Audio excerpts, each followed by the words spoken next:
Halo semuanya, selamat datang kembali di kanal ini. Hari ini saya ingin mengajak Anda untuk merenungkan sesuatu yang mungkin sering kita rasakan, namun jarang kita bicarakan secara terbuka. Ini tentang sebuah perasaan yang mengganjal, sebuah pertanyaan yang besar terus menghantui. Apakah kita benar-benar hidup sesuai dengan keinginan kita? Ataukah kita hanya mengikuti arus yang entah kemana arahnya? Pernahkah kalian merasa seolah-olah ada sebuah peta yang sudah digambar untuk kita? Sebuah jalur yang konon akan membawa kita pada apa yang disebut kesuksesan. Sejak kecil, kita dididik, diarahkan, dan didorong menuju titik-titik tertentu dalam hidup. Sekolah yang bagus, nilai yang tinggi, universitas favorit, pekerjaan yang stabil, gaji yang besar, rumah yang megah, keluarga yang sempurna. Ini semua adalah bagian dari narasi besar tentang kesuksesan yang terus-menerus disuarakan di sekitar kita. Media, keluarga, teman, bahkan orang asing di media sosial. Semuanya seolah-olah tahu resep rahasia menuju kehidupan yang berhasil. Tapi mari kita berhenti sejenak dan bertanya, apa sebenarnya definisi kesuksesan itu? Apakah kita benar-benar tahu apa yang ingin kita kejar? Atau apakah kita hanya berlari dalam perlombaan yang garis finishnya kabur, bahkan mungkin tidak ada? Kita seakan diarahkan untuk suatu tujuan yang terlihat akan membawa kita pada kesuksesan. Tapi kesuksesan itu sendiri tidak jelas bagaimana definisinya dan seperti apa bentuknya. Ini seperti kita sedang mendaki gunung, tapi tidak ada yang memberitahu kita gunung mana yang harus didaki, atau bahkan mengapa kita harus mendaki. Kita hanya tahu bahwa semua orang mendaki, jadi kita ikut mendaki. Kita melihat orang lain mencapai puncak mereka, dan kita merasa tertinggal. Kita merasa harus terus menggapai, terus berjuang, karena jika tidak, kita akan dianggap gagal. Namun di tengah hiruk-pikuk pendakian ini, kita lupa bertanya pada diri sendiri, apakah ini puncak yang ingin saya capai? Apakah ini pemandangan yang ingin saya lihat? Seringkali kesuksesan yang ditawarkan pada kita adalah sebuah paket standar. Sebuah cetak biru yang sama untuk semua orang, terlepas dari keunikan, hasrat, dan impian pribadi kita. Kita didorong untuk mengejar stabilitas finansial, status sosial, dan pengakuan eksternal. Dan jangan salah, hal-hal itu semua penting.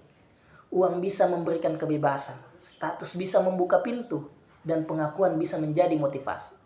Tapi apakah itu satu-satunya bentuk kesuksesan? Apakah itu semua definisi yang universal dan mutlak? Saya pribadi merasa itu tidak. Dan inilah yang membuat saya merasa gelisah.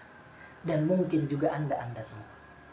Kita terjebak dalam hayalan fatamorgana yang dipaksakan terlihat nyata. Sebuah ilusi optik di padang gurun kehidupan, di mana kita melihat oasis yang menjanjikan kebahagiaan dan kepuasan. Namun seringkali ketika kita mendekat, ia menghilang. Ia terus bergerak, terus menjauh, membuat kita terus mengejar, terus haus, dan terus merasa tidak pernah cukup. Fatamorgana ini diperkuat oleh apa yang kita lihat di sekitar kita, terutama di era digital ini. Media sosial adalah panggung utama fatamorgana ini. Setiap hari kita dibombardir dengan gambar-gambar kehidupan yang sempurna, liburan mewah, makanan lezat, tubuh ideal, hubungan romantis yang tak pernah goyah, karir yang melesat tanpa hambatan. Kita melihat highlight dari kehidupan orang lain, dan tanpa sadar kita mulai membandingkan behind the scene kita sendiri dengan highlight kehidupan mereka. Kita lupa bahwa di balik setiap foto yang sempurna ada perjuangan, ada keraguan, ada kegagalan yang tidak pernah diunggah. Kita lupa bahwa apa yang kita lihat di layar hanyalah sebagian kecil dari realitas yang sudah disaring, diedit, dan dipoles sedemikian rupa untuk menciptakan kesan yang diinginkan. Hewan yang punya insting pun, hewan yang hanya mengandalkan instingnya pun tahu kalau semua itu hanyalah omong kosong belaka. Mereka tidak akan mengejar fatamorgana di padang pasir karena insting mereka mengatakan itu tidak nyata. Tapi kita manusia, dengan segala kecerdasan dan kemampuan berpikir kita, justru seringkali lebih mudah tertipu. Mengapa demikian? Karena fata morgana ini bukan hanya tentang apa yang kita lihat, tapi juga tentang apa yang kita dengar dan apa yang masuk dalam pikiran kita. Sejak kecil, kita diajari bahwa ada cara yang benar untuk hidup. Ada jalur yang aman dan terjamin. Dan di luar jalur itu, ada ketidakpastian, ada risiko, ada kemungkinan kegagalan. Ketakutan akan kegagalan ini, ketakutan akan penilaian orang lain menjadi rantai yang tak terlihat mengikat kita pada jalur fata morgana. Kita mulai meragukan insting kita sendiri. Suara hati yang mengatakan ini tidak terasa benar, atau saya ingin melakukan sesuatu yang berbeda. Semuanya itu perlahan diredam oleh paduan suara ekspektasi eksternal. Kita menjadi aktor dalam drama yang skenarionya ditulis oleh orang lain, dan kita sendiri lupa bagaimana menulis skenario kita sendiri. Akibatnya, kita tidak lagi punya pemikiran jernih yang cukup untuk memulai langkah sendiri. Otak kita dipenuhi dengan kebisingan, dengan informasi yang kontradiktif, dengan standar yang tidak realistis. Kita terlalu sibuk mencoba memecah teka-teki yang tidak kita buat, sehingga kita kehilangan kemampuan untuk melihat solusi yang sederhana yang ada di depan mata kita. Bayangkan sebuah hutan lebat. Kita diberitahu bahwa ada jalan setapak yang benar untuk dilalui dan akan membawa kita keluar dari hutan. Kita mengikuti jejak kaki orang lain, berharap itu adalah jalan yang benar. Tapi semakin dalam kita masuk, semakin kita merasa tersesat. Pohon-pohon di sekitar kita semakin tinggi, cahaya matahari semakin redup, dan suara-suara aneh mulai terdengar. Kita mulai panik, mencoba mencari tahu apa yang salah. Padahal mungkin yang kita butuhkan hanyalah berhenti sejenak, melihat sekeliling dan menyadari bahwa ada banyak jalur lain yang bisa kita ambil. Bahkan mungkin kita bisa memulai untuk membuat jalur kita sendiri. Pemikiran jernih kita menipis karena kita terlalu banyak menyerap dan terlalu sedikit memproses. Kita mengkonsumsi begitu banyak konten, begitu banyak opini, begitu banyak tips dan trik tentang bagaimana menjadi sukses, bahagia, dan produktif. Kita jarang meluangkan waktu untuk bertanya pada diri sendiri, apakah ini relevan untuk saya? Apakah ini selaras dengan nilai-nilai saya? Apakah ini benar-benar hal yang saya inginkan? Kita menjadi pasif dalam proses berpikir kita. Kita menunggu instruksi, menunggu validasi, menunggu orang lain memberitahu kita apa yang harus dilakukan selanjutnya. Dan ketika tidak ada yang datang, atau ketika instruksi yang datang terasa tidak tepat, kita merasa lumpuh. Kita merasa tidak berdaya untuk mengambil inisiatif, untuk merancang hidup kita sendiri. Dan ini membawa kita pada poin yang sangat menyakitkan. Menipisnya kepercayaan diri turut menyulitkan kita untuk mencoba berani menampilkan atau sekedar mencetuskan ide-ide yang mengambang di pikiran kita. Dan bisa saja memberi kita peluang untuk memulai hidup yang lebih baik. Kepercayaan diri adalah fondasi dari setiap langkah maju yang kita ambil. Ketika fondasi itu retak, maka bangunan diri kita mulai goyah. Kita mulai meragukan kemampuan kita, nilai kita, bahkan keberadaan kita. Ide-ide brilian yang mungkin muncul di benak kita, solusi inovatif untuk masalah yang kita hadapi, atau bahkan sekedar keinginan untuk mencoba hal yang baru, semuanya terhambat oleh suara kecil di kepala kita yang berbisik, kamu tidak cukup baik. Itu ide bodoh. Orang lain akan menertawakan. Suara ini yang seringkali merupakan cerminan dari kritik internal dan ketakutan akan penilaian eksternal menjadi penjara yang tak terlihat. Kita takut untuk berbicara, untuk berkreasi, untuk mengambil resiko. Kita takut untuk menjadi rentan, untuk menunjukkan sisi diri kita yang belum sempurna. Kita takut gagal, karena di dunia fata morgana ini, kegagalan adalah dosa terbesar.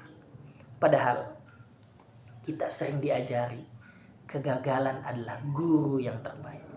Setiap penemu, setiap seniman, setiap pengusaha sukses pasti pernah mengalami kegagalan berulang kali sebelum mencapai terobosan mereka. Tapi di dunia yang dipenuhi dengan citra kesempurnaan, Kegagalan disembunyikan, disensor, dan dianggap sebagai aib. Ini menciptakan lingkungan di mana kreativitas tercekik, inovasi terhambat, dan keberanian dihukum. Berapa banyak ide-ide brilian yang mati sebelum sempat lahir, hanya karena pemiliknya terlalu takut untuk membagikannya. Berapa banyak potensi yang tidak pernah terwujud, hanya karena seseorang tidak memiliki kepercayaan diri untuk mengambil langkah pertama. Ini adalah kerugian yang tak terhitung, bukan hanya bagi individu, tapi seluruh masyarakat. Lalu, bagaimana kita bisa keluar dari jebakan fatamorgana ini? Bagaimana kita bisa mendapatkan kembali pemikiran jernih kita dan membangun kembali kepercayaan diri yang telah menipis? Langkah pertama adalah mengakui keberadaan fatamorgana ini. Kita harus menyadari bahwa banyak dari apa yang kita kejar, banyak dari apa yang kita anggap sebagai kesuksesan, mungkin hanyalah sebuah ilusi yang diciptakan oleh orang lain. Ini bukan berarti kita harus menolak semua bentuk kesuksesan internal, tetapi kita harus mulai membedakan antara apa yang benar-benar kita inginkan dan apa yang kita pikir harus kita inginkan. Kedua, kita harus mendefinisikan ulang kesuksesan untuk diri kita sendiri. Ini adalah proses yang sangat pribadi dan mendalam. Duduklah dengan diri sendiri tanpa gangguan dan tanyakan, apa yang membuat saya merasa puas? Apa yang membuat saya merasa berharga? Apa yang membuat saya merasa hidup? Kesuksesan bisa jadi tentang kedamaian batin, tentang hubungan yang bermakna, tentang kontribusi positif, tentang pertumbuhan pribadi, atau tentang mengejar passion yang mendalam. Definisi ini mungkin tidak akan sama dengan definisi orang lain, dan itu tidak apa-apa. Bahkan itu ada hal yang baik. Ketiga, melatih pemikiran jernih. Ini berarti kita harus mengurangi kebisingan.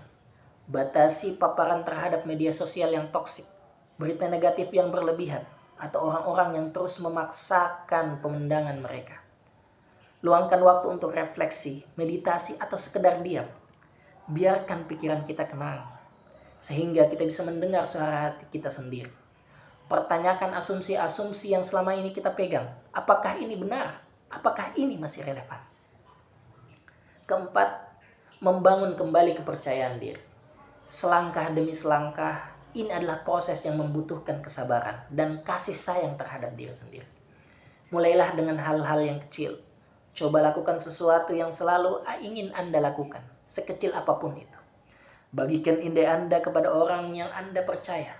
Ambil kursus. Pelajari keterampilan baru. Setiap kali Anda mengambil langkah kecil ini dan melihat bahwa dunia tidak runtuh, kepercayaan diri Anda akan tumbuh.